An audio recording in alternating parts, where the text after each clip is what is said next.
नमस्कार, जोहार।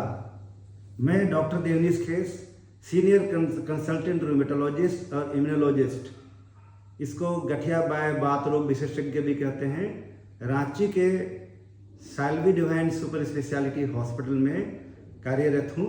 मैं झारखंड रूमेटोलॉजी एसोसिएशन का फाउंडर सेक्रेटरी भी हूँ। आज हम लोग बात करेंगे रूमेटोलॉजी और रूमेटोलॉजिकल डिसऑर्डर्स के बारे में। अक्सर ये सवाल आता है कि लोग पूछते हैं कि ये रूमेटोलॉजी क्या है। तो मैं बताना चाहता हूँ कि रूमेटोलॉजी एक इंटरनल मेडिसिन का एक सब स्पेशलिटी और सुपर स्पेशलिटी ब्रांच है जो मस्कुलोस्केलेटल डिसऑर्डर्स और इम्यून सिस्टम के डिसऑर्डर्स पर ये बात करती है। मस्कुलोस्केलेटल डिजीजेज में और डिसऑर्डर्स में अक्सर बोन, टेंडन, लिगामेंट्स और मसल्स आते हैं, जिसमें गठिया बाय बात नामक बीमारी इसके होते हैं। जो गठिया करीब 100 से ऊपर प्रकार के होते हैं, जिसमें रूमेटॉइड नामक गठिया बहुत कॉमन है। और दूसरी बात है कि इम्यून सिस्टम का जो डिसऑर्डर्स है, जिसमें कि इम्यून सिस्टम हमारे सेल में बहुत सारे प्रतिरक्षा सेल और होते हैं। इसमें क्या होता है कि जैसे हमारे शरीर में किसी प्रकार से बैक्टीरिया, विषाणु, वायरस अगर एंट्री लेते हैं, प्रवेश करते हैं, तो ये प्रतिरक्षा सेल उस पर एंटीबॉडी बनाकर उसको अटैक करते हैं और उसको मार देते हैं।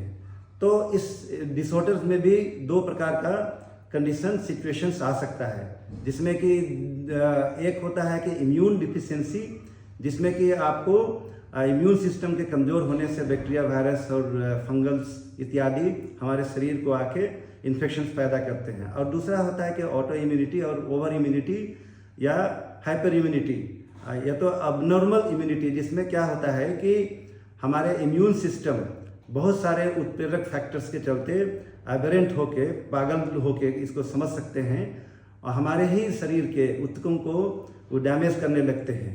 तो इसको समझा जा सकता है कि बिल्कुल आपके घर का पाला हुआ डॉगी हमारा इम्यून सिस्टम को, जो कि दिमाग जब तक ठीक रहता है आपके इशारों में चलेगा, आपके लिए रक्षा करेगा, आपके लिए सब चीज़ करेगा, लेकिन जब पागल होता है तो सबसे पहले आप ही को काटेगा। इम्यून सिस्टम भी वैसे ही है, हमारा प्रतिरक्षा प्रणाली है, और ये अगर एबरेंट हो जाता है किसी कारणों से तो ये हमारे शरीर को ही डैमेज करता है। तो आइए हम लोग जानते हैं कि ये रूमेटोलॉजिस्ट कौन होते हैं। रूमेटोलॉजी तो आपने जाना, रूमेटोलॉजिस्ट कौन होते हैं। तो रूमेटोलॉजी ये डिपार्टमेंट होता है मेडिसिन का, जो रूमेटोलॉजिस्ट भी होते हैं इसमें। तो वो चिकित्सक रूमेटोलॉजिस्ट कहलाते हैं जो एमबीबीएस के बाद एमडी करते हैं। एमडी के बाद में रूमेटोलॉजी विषय पर और इम्यूनोलॉजी विषय पर या तो डीएम, डीएनबी, सीनियर रेजिडेंसी या वो फेलोशिप करते हैं और इस बीमारी के बारे में अध्ययन करते हैं, गहरी अध्ययन करते हैं, उस पर रिसर्च करते हैं, उस पर ट्रेनिंग करते हैं, उस पर वर्कशॉप करते हैं और कालांतर में वो ट्रेंड हो जाते हैं। तो ऐसे डॉक्टर को रूमेटोलॉजिस्ट कहा जाता है। और लोग अक्सर ये भी सवाल पूछते हैं कि इन रूमेटोलॉजिकल बीमारी के लिए आप रूमेटोलॉजिस्ट के पास ही क्यों जाएं, बाकी चिकित्सक के पास क्यों नहीं जाएं, बाकी डॉक्टर्स के पास क्यों नहीं जाएं। तो मैं बताना चाहता हूं कि चूंकि ये medicine department, internal medicine department का एक सुपर स्पेशलिटी ब्रांच है, तो इसमें रूमेटोलॉजिस्ट लोग ट्रेंड होते हैं और सिर्फ बीमारी पकड़ने के लिए नहीं, वो उच्चतम तकनीक का भी जानकारी रखते हैं और बीमारी को फॉलोअप भी कर सकते हैं, जो दूसरे चिकित्सक नहीं कर सकते हैं। क्योंकि ये रूमेटोलॉजिकल बीमारी एक विशेष बीमारी होती है और ये समय समय पर ये अपना स्वरूप बदलते रहता है। तो इसको रूमेटोलॉजिस्ट को ही, और जो इम्यूनोलॉजिस्ट होते हैं, जो गठिया बाय बात के डॉक्टर होते हैं, वो इसको अच्छी तरह से समझते हैं और पेशेंट्स का फॉलोअप, दवाई का रिएक्शंस से लेकर कैसे ठीक होंगे, क्या खाएंगे क्या नहीं, इसके बारे में बेहतर जानकारी रखते हैं, इसलिए इनके पास जाना चाहिए।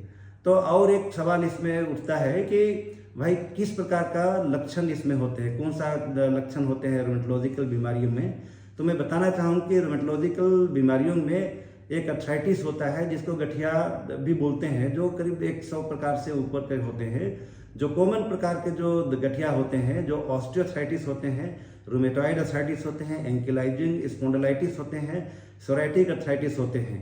और दूसरा के ऑटो इम्यून बीमारी होती है, दूसरा इसके लक्षण में। इसमें आपको सॉफ्ट टिश्यू रूमेटिज्म भी कहते हैं इसको। इसमें ऑटो इम्यून डिजॉर्डर्स में क्या होता है कि हम लोग का इम्यून सिस्टम एवेरेंट होके, मतलब कि वो गड़बड़ा के क्या होता है कि हमारे शरीर को ही के ऊतक को ही इसमें नुकसान पहुंचाते हैं। और इसमें कुछ बीमारियां, चुनिंदा बीमारी जो कॉमन होते हैं उसमें एसएलई, जिसको ल्यूपस भी कहते हैं, और mixed connective tissue disease, undifferentiated connective tissue diseases, scleroderma, myositis, dermatomyositis और वास्कुलाइटिस, ये कॉमन प्रकार के होते हैं।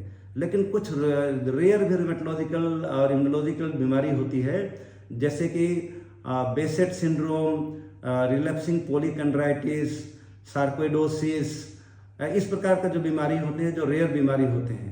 और लक्षणों पर अगर हम बात करेंगे तो अक्सर इसके लक्षण नाना प्रकार के होते हैं, जैसे जोड़ों में दर्द, सूजन और अकड़न, मसल्स में दर्द होते हैं और मसल्स में कमजोरियां आती है, और लंबे समय तक बुखार आ सकता है, और लंबे समय तक सूखी खांसी हो सकती है, बार बार आपके मुंह में छाले हो सकते हैं, आपके चेहरे में दाग धब्बे और शरीर के अन्य जगहों में भी लाल रंग के दाग धब्बे हो सकते हैं, आपके पैर में सूजन आ सकते हैं, और आपके पेशाब में झाग हो सकते हैं। और सबसे अहम बात है कि इसमें ऑर्गन फेलियर भी हो जाते हैं, जिसका कारण पता नहीं चलता है, जिसमें मल्टी ऑर्गन फेलियर भी हो सकते हैं, जिसमें किडनी, लंग्स और ब्रेन में भी इसमें शिकायत आता है। अगर इस प्रकार का लक्षण अगर आपको आता है तो आपको समझना चाहिए कि आपको कोई रूमेटोलॉजिकल बीमारियां हो रही है। धन्यवाद।